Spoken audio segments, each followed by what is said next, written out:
Kung bago ka pa lang sa aking YouTube channel, please subscribe at i-hit ang notification bell para updated ka sa aking bagong videos.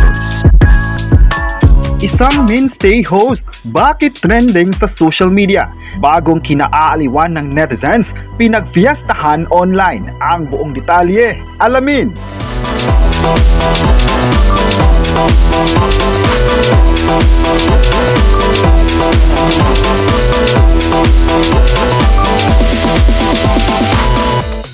Biglang nag-trending sa online world ang pagbisita ng sikat na ex-housemates ni Kuya na si Shovie nang muling bumisita ito sa noong time program ng ABS-CBN na It's Showtime. Sa bagong episode nito ay pinag-usapan ng mga viewers ang galing ni Shovie sa pag-host ng isang programa kung saan bet na bet agad ito ng madlang people.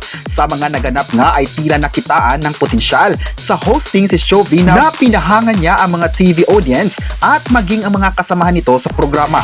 Pati si Vice ay mapapansing nagustuhan din niya ang performance ni Shovie sa pananghaliang show. Nagsimula nga ang hosting stint ni Shovie sa It's Showtime nang bumisita sila ni Clarice de Guzman pagkatapos ng kanilang pagka-effect sa bahay ni Kuya.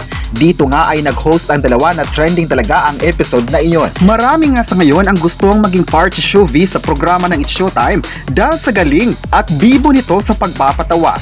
Marami nga nagsabing napaka-natural ng actress magpatawa. Nagkasama nga sa isang frame ang mga proud Bisaya na sina Kim Chiu at Maymay Intrata. Nagkaroon nga sila ng mahabang usapan during sa commercial break. Dahil dito marami nga sa mga topics sa pinag-usapan online ay patungkol kay Shovie. Ayon ng mga viewers, sana raw bigyan ng opportunity si Shovie na maging part ng sikat na programa ng ABS-CBN ang It's Showtime.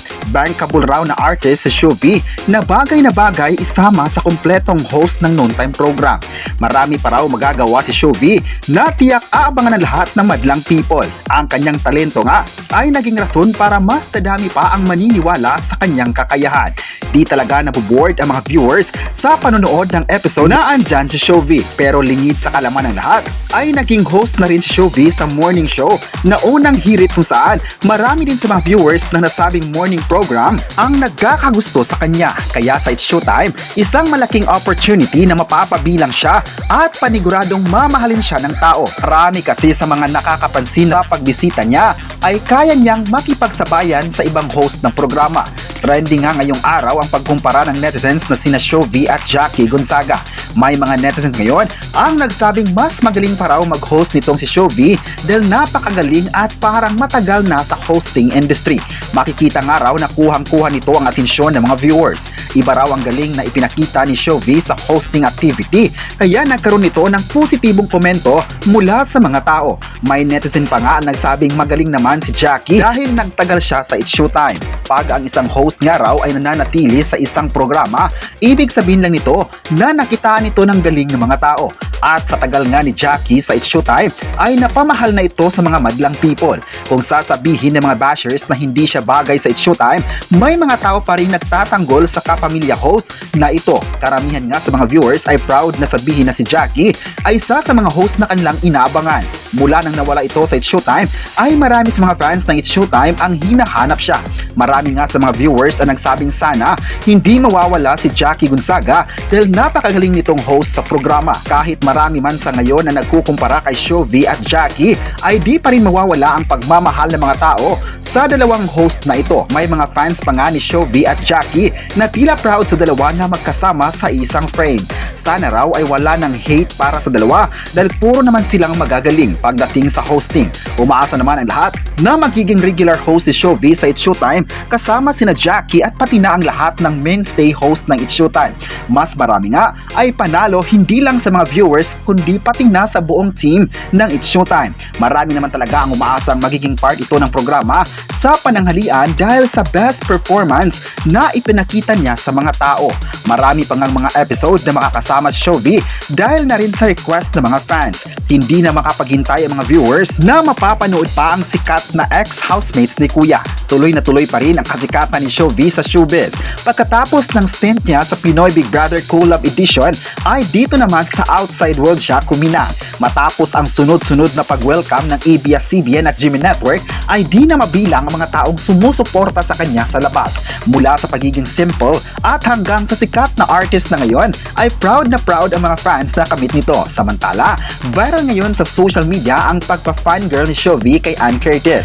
Guest co-host nga sa nasabing Kapamilya Noon Time Pro noong Lunes, July 7, ang Cebuana Kapuso star. Ito ay matapos nagalingan nila ang kanyang kaduo sa Pinoy Big Brother Celebrity Collab Edition na si Clarice de Guzman, ang unang sabak nila bilang guest co-host sa It's Showtime noong July 4. Hindi nga lang niya kasama si Clarice dahil nagkasakit ito base na rin sa latest Instagram story nito. Sa umpisa pa lang ng It's Showtime ay ipinakilala siya bilang guest co-host at dito na nga ay hindi nahiya si Shovie na ipakita ang pagpa-fangirl niya kay Ann Curtis matapos niyang sabihan na cute. Hindi raw alam ni Shovie kung ano ang magiging reaksyon niya matapos sabihan ng cute ni Ann Curtis. Tuwang-tuwa nga si Shovie sa sinabi ni Ann Curtis na talagang love na love niya. Marami namang mga viewers ang natuwa sa pag-guest ni Shovie sa It's Showtime dahil kaya nitong makipagsabayan sa mga host ng programa. Kaya hindi magugulat ang lahat kung gawing regular host itong si Shovie ng It's Showtime. Ilan sa mga komento pa sa social media ay nagustuhan nila ang ipinakitang galing ni Shovie. Marami din ang nagsabing baka ang It's Showtime ang maging rason para masisikat pa sa industriya.